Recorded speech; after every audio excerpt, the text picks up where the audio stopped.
Hello, I'm People's Historian Daniel Gray, and today I'm in the Dean village to tell you the story of Hector MacDonald.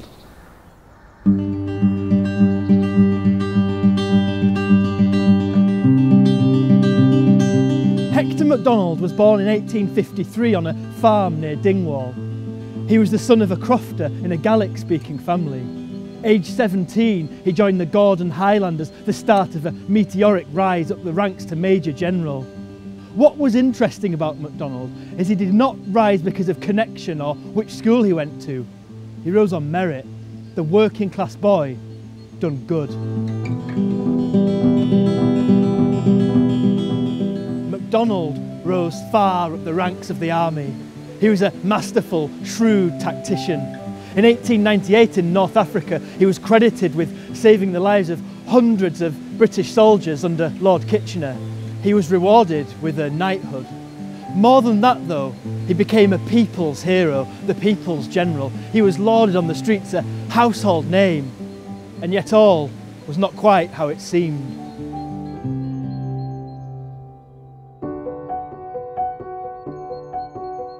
By 1903, MacDonald had been dispatched to Ceylon, known as Sri Lanka now.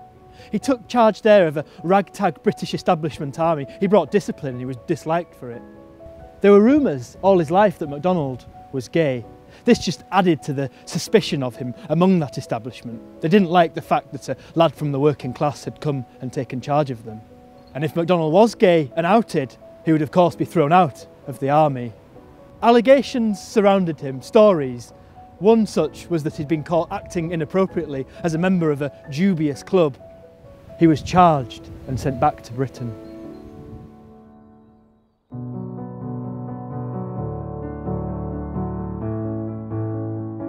People back here in Britain were unaware of MacDonald's plight. He remained a folk hero in Edinburgh and elsewhere in Scotland. He arrived back in London but was told to go back to Ceylon and face the court-martial there.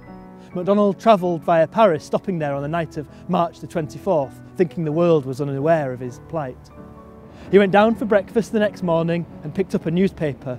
He turned to the front page and saw the headline, "Sir Hector MacDonald faces grave charge."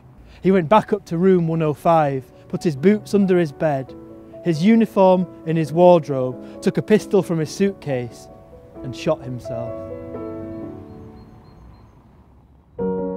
When news broke of MacDonald's suicide, there was instant grief on the streets of Edinburgh. People were shocked, upset. It was felt keenly here in Edinburgh, where he was a real hero. They wouldn't get their chance to mourn though. Before 6 AM on March the 30th, his body arrived at Waverley Station.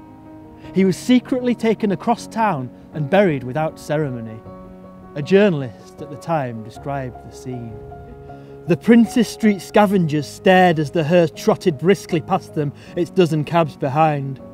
Workmen walking on the bridge high over the village of Dean looked and wondered, but did not know this was Hector MacDonald.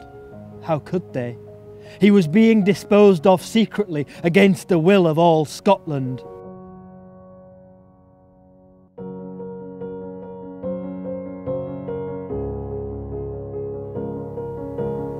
When the people became aware that Hector had been laid to rest here, they flocked to mourn. 30,000 Edinburgh residents in the first weekend alone. It's the first time I've been to the grave. It's a very emotional feeling, having researched Hector's life, to think he's under there. Once those who worshipped Hector passed away, so too did his memory. It was kept hush-hush, perhaps by the authorities, the establishment, that didn't like this uppity working class lad who'd risen right to the top. Hector MacDonald's was a life full of these rumours, suspicions, strange little stories.